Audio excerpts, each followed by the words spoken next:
Alright, what is going on, guys? Welcome back to the channel. Welcome back to the New York City apartment.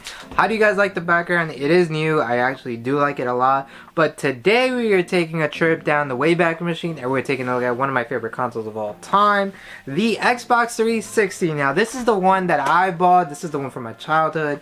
I love this thing. I will never get rid of this thing. I will keep it alive until I cannot use it anymore. But yeah. Before we get anything, I need some caffeine. You guys already know if you're a follower of the channel or any of my other social medias. Today we are trying out Yubei, and I'm super happy because this is one of my favorites. Right now, as I'm filming, they choose to continue construction. Yes, they're doing construction right next door, so sorry about that, but it's so good and it's so affordable now that they partnered with Dollar Tree. And I was so surprised because before they announced it, my Dollar Tree just randomly stocked it, and I was like, they have, because I was buying it from other stores like CVS, Walgreens, and now that they have it, I was like $1.25, even better. So the fridge is stocked up with Juve. Not a sponsorship, none of that. I just genuinely like the drink. But yeah, the Xbox 360, around the time when the Xbox was out, so the original Xbox was out, I was still playing. You could see it up there, my PS2, and I was content with it. And then my friends were slowly switching to Xbox Live, and I never tried the online feature on the PS2 because none of us did. We just used to go to each other's houses back in. That's what you did. But when the PS3 and the Xbox 360 came out, it was all online, and I was missing out. Genuinely, I was a kid. I was missing out. I was like, yo, what? Xbox Live? I gotta get on that. I asked my parents, yo, I need to get an Xbox. I need an Xbox. They said, you already got a Nintendo. So like, no. And you know, if you're Latino, that's a Nintendo. Doesn't matter what brand it is, it's a Nintendo. But, so they told me the only way you're getting it is if you save your own money and you buy it yourself. And I was like, I'm gonna do that. And I saved and I saved. And I didn't want the Slim. The Slim hadn't been announced yet.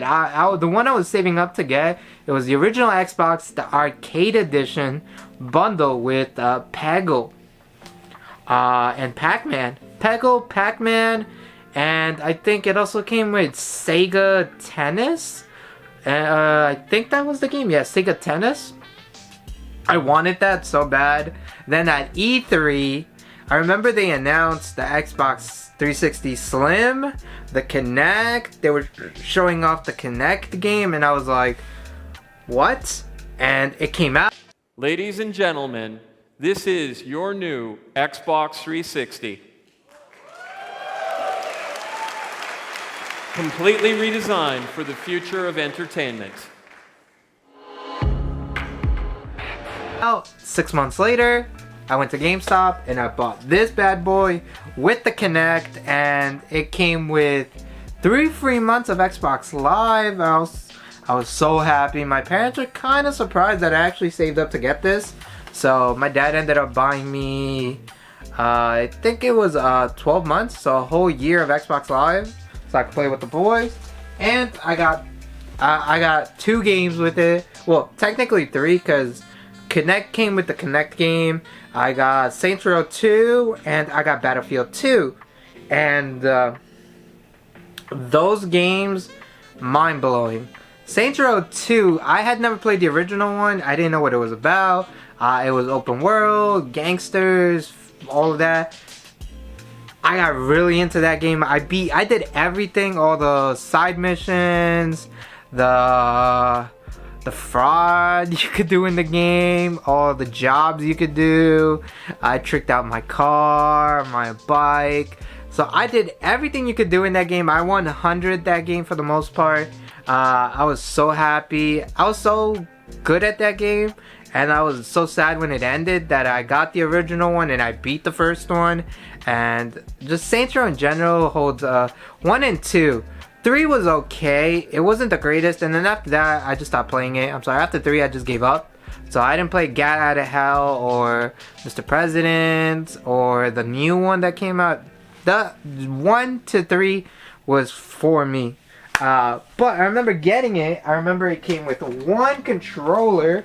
No, it is not this one. It is this one. This right here is the original controller that came with my console, and it is still my main controller that I play with to this day. Yes, I have a battery pack. It is a Nyko battery pack, because I hated getting batteries and putting batteries on this, and since these were wireless, you needed a rechargeable pack. And I have this one, my original one. I have these right here with different types of rechargeable battery packs. This one has a Nyko as well. But here's some more controllers. I have two of the white. This one actually doesn't have rechargeable pack because it's actually charging right now. I have a portable, not a portable, but a small charger right there that's charging it. I have two docking stations in my living room that I just plop them down so they charge. So most of these are always charged, but here are the white ones. So I have 3 black controllers and these 2 white ones. These 2 white ones are actually yellowing, as you could tell. They're yellowing, not the worst yellowing I've seen, but yeah, they're yellowing pretty tannish, if I do say so myself. But yeah, I have so many controllers because throughout the years, I have family over, I have cousins over, I have friends over, and like everyone just wanted to hold the controller, and we would play so many games. The 360 got me into so many different types of games. The GTA games, so GTA 4 when that came out, I was super excited on the 360. I remember when GTA 5 came out on the 360 and PS3, it was just phenomenal. I have some games right here, so let me actually take a sip real quick. I have a couple games now. I'm missing like a small stack of my actual games. I don't know where they are. I will look for them for the longest because most of my games I have them on the actual. So this right here is one of the reasons why I love this device. Where is it? Oh, it should have the little hook. Where is the hook? Sorry guys. Oh, right here. And let's pop this bad boy out. The hard drive. Right here I have a 256 gig hard drive. And they're pretty easy to take in and out. So let's plop her back in. I do need to clean this device. I do play it a lot and it sits in my console station. But it does need a clean ASAP. But most of my games, I have them on digital download. I do like physical, just because physical rules. But most of them are digital, and I know the shop closed, so most of the online features are down. But I do have a good amount of actual games that I want to show you guys.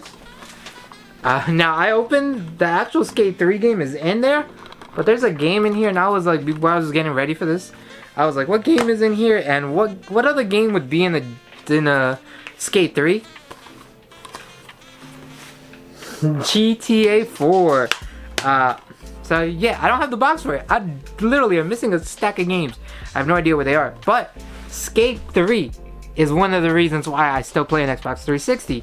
Now, mind you, the controller is so comfortable. I didn't think I was gonna get used to it because I was so used to the PS1, PS2 controllers, but the 360 ergonomically is just by far superior in my opinion than the PS3 controller. But yeah, Skate 3 right here, really nice. Works on Xbox One and Xbox 360. It is the Xbox version though. The 360 version, here it is. Here's the back. I still play this game because there is no good skating game out for game consoles. Yes, there is for PC, I know, but for console, there's only remakes. The Tony Hawk remakes, and it's not the same. So Skate 3 on the 360 is still my favorite. The online features are still available. You could still buy stuff for online.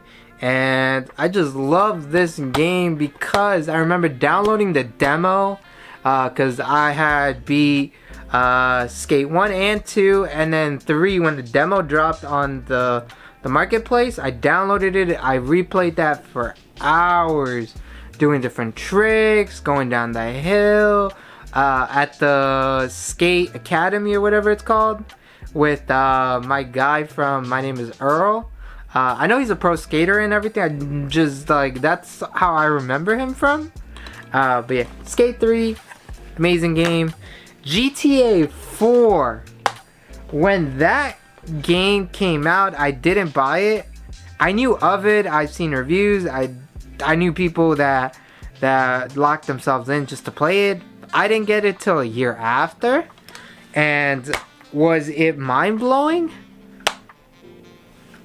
It was just different. I'm so used to like GTA 3, Vice City. San Andreas was wonderful. Now, I love San Andreas on PC. It was super, super good. It was amazing. Super open world. When I popped in GTA 4 and I played it, it blew my mind. I'm from New York City. Liberty City is based on New York City. And I was just driving around. I went to Coney Island, Times Square, Central Park. I took a train. I went down to train stations. I was mind blown by the detail, the story, how gritty it was. I remember beating it for the first time and being like, what do I do now? Like, I was like, what do I do now? I'd call my cousin. I'd drive around. I'd do other side quests. Like, it's such a great game. Then the Ballad of Gay Tony, Lost and Damned came out, and that just added more to it, because I was like, it's the same map, different characters, and they all three stories connect. It's just such a great game. Here it is. And then we have this, the Capcom Essentials. I used to be a huge Capcom fan back in the day. No longer am I a Capcom fan, but I used to be. So when this came out, I bought it. So Devil May Cry 4, Dead Rising 2 is such a good game. Resident Evil 6. Now, I wasn't, and I at the time I wasn't the biggest Resident Evil fan. I had played Resident Evil 1, wasn't really my thing. I didn't get into Resident Evil 2 till Happy Console Gamer, Robman really made a review, and they would always talk about it, and I gave it a try, and I fell in love with Resident Evil 2. In my honest opinion, better than the first one. I could just never get into the first one, but I got into the second one, and it is a scary game. What is it, Raccoon City. Then I really got into the fourth one, but the sixth one I didn't really play. After the fourth one, I played the fifth one. It was alright. The sixth one came in here, so I gave it a shot. It was more of a cinematic movie than anything, in my honest opinion. Then the seventh one just blew everything out the water again. Super Street Fighter IV. Love me some fighting games. I actually have the Street Fighter 1-Up arcade in the living room. Mega Man 10, the digital copy. Such an amazing game. But yeah, you need this in your collection if you're a Capcom fan. Like I said, Saints Row 3. Yep, Saints Row 3. It's a good game. It just went downhill after this. I'm sorry. After the second one, I had the highest of hopes. I thought it can't get any better than this. I saw the trailer. I gave it what I could. And it just disappointed me. Because after the amazing second game, I'm like, it's going to go up from here. It might even top anything GTA has. And it went downhill from here. I'm sorry. Good game. Not better than the second one, if I'm being really honest. And all of these are the Lego games. Yes, I have a lot of Lego games. Except for, no, these are all Legos. Well, this one's a double pack. Well, I'll show in a minute. But yeah, these are all the Lego games. And the reason why I have so many Lego games is because, except for this one, this is the dual pack with Kung Fu Panda. So it has Kung Fu Panda and it has that one. So this is a little exception, but yeah, I have a lot of the Lego games. I used to have cousins over, like younger cousins at the time, like a lot of cousins come over. Christmas, holidays, New Year's and whatnot, and they'd always be in my room, and at the time, I had the basement to myself, so I just ended up getting a bunch of Lego games because you could do co-op 2 players, people would take turns, the Harry Potter games, the Star Wars Complete Saga, this one, the newer ones, which are the Marvels. We've got DC, Harry. I'm a huge Harry Potter fan, so gotta add Harry Potter. Pirates of the Caribbean. Dimensions is actually, hold up. This was actually very interesting because I got this brand new. So here it is. $5. $5 brand new back when, yeah, literally brand new with the base and like a bunch of those blind bags that you could get. Those DLC blind boxes for $5. Plus, they were like $1.50 for the blind boxes. Mind you, this was when, shout out to defunct, Toys R Us was around. RIP. But, for $5, such a great game. A lot of franchises went to it. It ended up failing, but it was a great experiment. I have a lot of controllers. The Kinect was great for what it was until it started pushing to be what it couldn't be. It couldn't be a replacement for an actual controller. And they were really heavily pushing that you could use you could use the Kinect instead of using this controller, and it just didn't work correctly half the time. It had a lot of great titles for it, but soon as they started getting with those janky, I remember Dragon Ball Z came out, and I was like, okay, it's going downhill from now. They should have just stuck to party games, which I loved with cousins and family members. Loved using their hands and whatnot, so it brought good memories, but it just wasn't implemented correctly, in my honest opinion. They got greedy and they tried doing more than it actually could. But here's my 360. My favorite game is still gonna have to be Skate 3 or Saints Row 2 for it. The Xbox Live feature was phenomenal. I spent hours and hours. Battlefield 3 online, Black Ops 2, Black Ops Zombies online. I got really competitive in Battlefield 2. I forget the exact map. It was that map where you're in like the desert and like the Sierra Desert, and it's like a small town. And I got so good at sniping people because there was that map glitch where you could glitch yourself all the way up to the top of the mountain, and there was just this much of leverage where you could walk back and forth and position yourself and then just snipe people, and I was goated at that. Specifically Kinect was great because I didn't need a headset. I could just talk, and the Kinect recognized it, which I thought was super cool and dandy. But should you get an Xbox, now that I talked about all the games that are out, all the features and whatnot, should you get an Xbox 360 in 2025? I still play it, and I would say 100% you should.